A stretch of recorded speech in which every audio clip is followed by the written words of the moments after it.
Kuidas panna kõik inimesed kasutama elektriautosid? Loomulikult läbi fossiilkütuse kriisi tekitamise.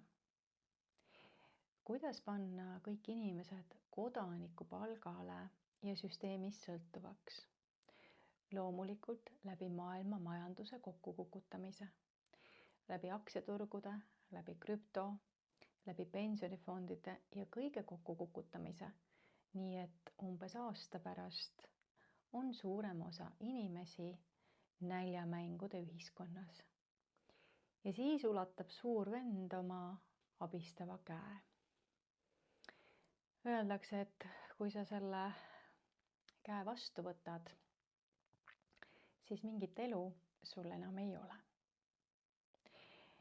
Neljapäeva õhtul räägime me sellest, kas meil on teisi valikuid, kas meil on teisi võimalusi ja kuidas sellest abistavast käest on võimalik loobuda.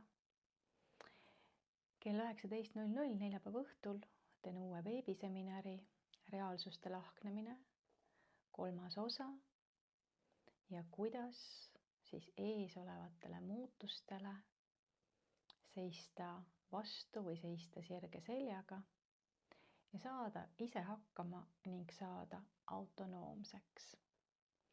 Lisainfo leiad siit video kirjeldusest.